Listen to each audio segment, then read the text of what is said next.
What's good, y'all? Welcome to an episode of Buzz Boys. Tonight the Hornets fall to the Magic. It sucks losing to shitty teams like this. At one point down 24, we were able to cut the lead down to single digits in the fourth quarter and make it a respectable, entertaining game. But ultimately, we just couldn't pull it out. I'm trying to keep this video short tonight because I got some shit to do. You feel me? If you feel me. But it was tough to just, bro. I hate losing to bad teams, bro. But shit, man. Mark Williams played pretty good. Like at this point, I feel like we're all just watching for the young guys. I'm watching to see what Kai does. I'm watching to see what Bryce does. I'm watching to see what Mark does. That's really why I'm watching at this point. And obviously, so I can keep giving content to you guys. Bryce, Kai, neither one of them played good. JT, he did his usual 2 points, but 3 steals, 2 assists, a rebound tonight. A little bit more in the stat sheet for him. But really, this was just a pure Oubre night. 29 points, 10 rebounds, bro. he did it all out there. He went absolutely crazy, man. And I just don't see how you don't re-sign this guy. And I'm honestly shocked that he didn't get traded, because if you're another team, how do you not want this guy? Especially, he could do this starting. He can do this off the bench. I don't know, bro. I'm happy that we have him, because if we didn't have Oubre, bro, I don't know what would be happening right now, honestly. And this is why I've been saying what I've been saying, bro. There's no room for Cody Martin on this team. Where is he going to get minutes? There's literally no reason for Cody Martin to be on this team, bro. And the fact that he's still not playing is actually insane when you actually stop to think about it. But anyways, let me get into the box score, man, because I really, like I said, I'm trying to keep it short. I'm trying to keep this under 10 minutes. This is going to be a short video tonight. And also, y'all tap in on Tuesday to see me on the All Hornets podcast. For me, if you're not familiar with All Hornets, go check them out. All right, now let me get into this. All right, Gordon Hayward, 17 points, 7 assists. One thing Gordon do, man, he passes the ball. He's been doing a good job facilitating since LaMelo's been out. He was doing a pretty good job before he went out. But he definitely stepped up. And even Terry was just set up tonight with 6 assists. He really had me sweating, because I bet him under 7 assists. I know some of y'all don't care about betting, but that shit had me sweating, bro. But anyways, Gordon had a pretty good game. But this is one of those games we really needed him to kind of step up and be the guy. Not like now he had a bad game, but we needed 20-something from Gordon Knight to win this game, which we shouldn't necessarily need playing the Magic, but it is what it is. JT, 2 points, 2 assists, 3 steals, like I said. This is what it is. He only played 15 minutes tonight. He had been getting a pretty good amount of minutes the last few games. And I guess his minutes basically got chopped so we could give Kai some minutes, which he didn't really do anything with. You look at JT Thor, 2 points, 4 fouls in 15 minutes. Kai Jones, 2 points, 5 fouls in 13 minutes. Yeah. And, playing a Magic team, Banchero, Wendell Carter Jr., these are good players, but they're also young players. So it's like you should be able to kind of hold your own against these players, but I don't know, man. But this is why nothing beats live game action. You might be able to play defense without fouling in the G League, but once things start moving fast here, those fouls start getting picked up. This is why I want Kai to play. Like, all right, bro, we need you to get used to playing NBA action, NBA speed. And he had a nice drive to the basket where he did a spin move and laid the ball up. They called offensive foul on it. I actually thought it was halfway decent. But bro was outside the restricted area, so it is what it is. But Kai Jones, he's an athletic freak. And if he can continue to do stuff like that, I think he'll be okay. But he has to rebound the ball. Like, one rebound is just, I don't know. He's just not a good rebounder. But I'm getting off track. Mark Williams, 13.7 rebounds, a block. He's the one bright spot amongst the young guys where I'm not worried about him or what he's going to turn into. I already know that he's going to be great in this league. these last 2-3 weeks have shown us that we went from, man, is he the guy, man, when is he gonna finally play, to, yo, Mark Williams doesn't even need to play summer league no more. Like, he's him. And the best thing I like about Mark, bro, 3 for 3 from the free throw line. Like, he can shoot. I love big men that can step up and knock their free throws down. Him and Nick Richards both knock down free throws at a pretty good clip. I just fuck with Mark Williams, man. Even against the Suns, I was rewatching the Suns game earlier today and just seeing him knock down those jumpers. Like, I can't wait until Mark starts shooting threes, because I feel like he's going to surprise some folks, because he can be at least a 30-something% three-point shooter. He can make defenses respect the shot. Hopefully we see him start shooting by the end of the season. I know Steve Clifford said he doesn't really want to let him shoot threes, so that's the reason why we haven't seen it, but I personally want to see it. Negative 14 plus minus, though. Only if 3 people on the team have a positive plus minus, and Sky Mihailuk, Bryson McGowns, and Nick Richards. So it's a lot of negative plus minuses to go around, especially for the starting 5. Oubre, like I said, played out of his mind. 29 points, 10 rebounds, 2 assists, 2 steals. This guy is a dog, man. And bro, to me, this just makes Terry Rozier just seem so expendable, bro. Because Kelly Oubre is on a way cheaper contract.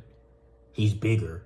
Oubre is way bigger than Terry Rozier is. And it's just like, could you trade Terry, get some assets back for him, just re-sign Kelly for cheaper than what you're already paying Terry, even if it's just on another 2-year deal, and you kind of have a future, because we've seen, boom, Kelly Oubre could be a 20-point per game scorer. I don't know, man. The front office has some decisions to make this summer. Be interesting to see how it goes, because Kelly Oubre is an unrestricted free agent, so we'll see. But he did come out and say he wants to be in Charlotte, so I'm sure a deal will get done. Moving on, Terry Rozier, 22 points, 6 assists, 2 steals, 6 turnovers. That's what comes with him, running the point now, filling in for LaMelo. Me personally, I really like Dennis Smith Jr. because he's a better true point guard to me. I just feel like Dennis Smith is a better facilitator, even though they both had 6 assists. If you watch the game, just Dennis Smith just gets us into sets better. He just has better control of the offense. Like, you can tell that Terry is a shooting guard playing point guard. What that sound?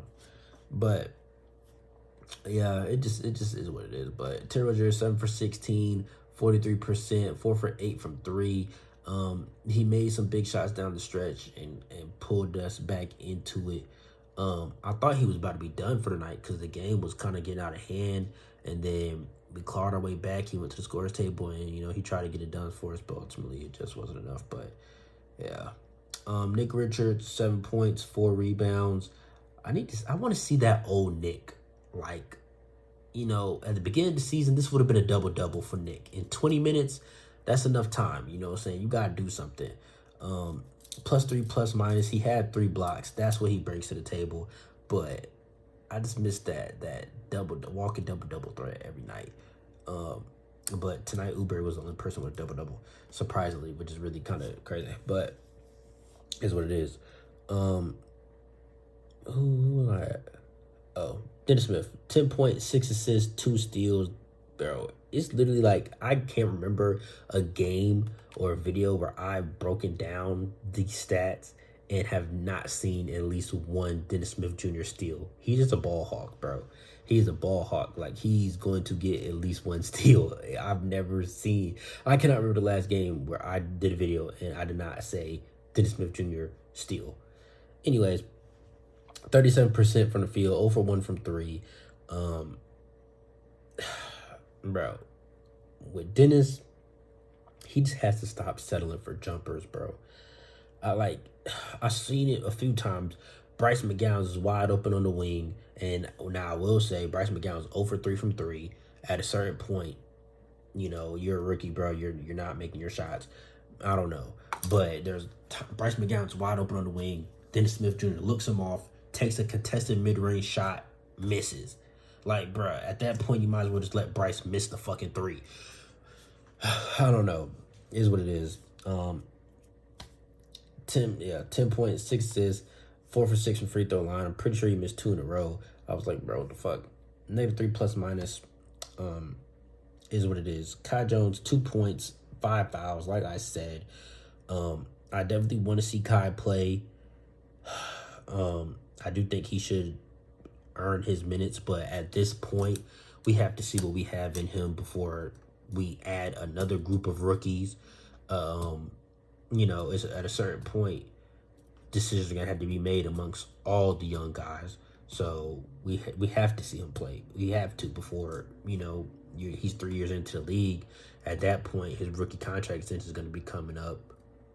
We have to see what we have in him. So he has to play the rest of the season.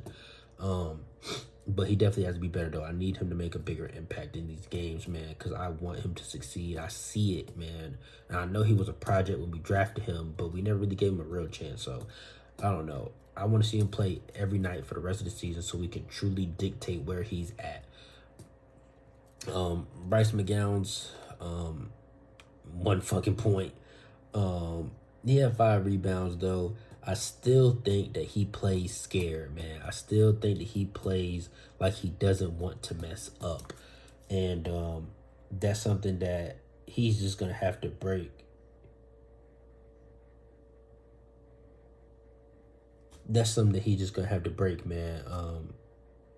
Really, it's something he's going to have to break. He just plays real tentative still. Like, bro, don't hesitate. Just shoot. I know you're 0 for 3. I still want to see you shoot the ball. I still want to see you attack the basket. And it's just something, a young kid is going to have to develop that confidence, bro. But he has to keep it. Sivi Mykhailiuk, 3 points, 2 assists, had the highest plus minus out of everybody. Kind of surprised that he played. He'd been a DNP the last few games, but I guess at this point we just needed the bodies. Book Knight and Teo Maledon were inactive tonight. I think they're with the team. I don't even know. I'm surprised that Steve Clifford has not gone back to Teo Maledon, surprisingly, because he loved him so much earlier on in the season. He was using him a lot, and he actually wasn't even that bad. So I don't know. It'll be interesting to see if he gets back into the rotation or not. But anyways, I'm about to wrap this up. I'm at 12 minutes. I was trying to stay under 10. Sorry for the short, quick video. Like I said, I got something to do, if you feel me. But I'm going to be back at it. And I'm going to make some merch, man. Somebody told me I need to crank the merch out. And I've definitely thought about it, and I just got lazy, man. I don't know. Like, I'm not lazy, but just I'm really busy, man. Shit just slips my mind. But I'm trying to definitely make some merch for y'all. Make some merch if y'all be interested in it. So I'll let y'all know when I do that. And I appreciate you guys, man. Like I said, stay tuned for Tuesday, All Hornets podcast. I will be up there. Let me see what the next game is. This is the end of our homestand, and we're about to go on the road. I do know that. So we got the Nets coming up, the Knicks coming up. So we're going on a little New York run. So we got the Nets, the Knicks, the Pistons, and then we're back home Saturday, March 11th to take on the Jazz, the Cavs twice. After this little 3-game road trip, we have a 5-game homestand. The Jazz, the Cavs, the Sixers, the Pacers. I'm gonna try to go to one of those games, man, because I got to get out to a game, bro. We play the Mavs March 26th. I might go to that just to see Luka and Kyrie. But I'm going to a game in March, man. Mark my words. Like, I'm dead ass. I'm going to a game, bro. Like, I got to go to a game this season. And literally, like, every time I'm about to go to a game, bro, LaMelo gets hurt. Like, I can't make this shit up. Literally every time, like, the exact game that I'm trying to go to, boom, LaMelo hurt. Like, I was literally finna go to the Suns game. LaMelo hurt. Like, bro, I was this close to buying my fucking tickets. Anyway, is what it is, man. I'm about to wrap this shit up. I'll catch y'all, man. Peace.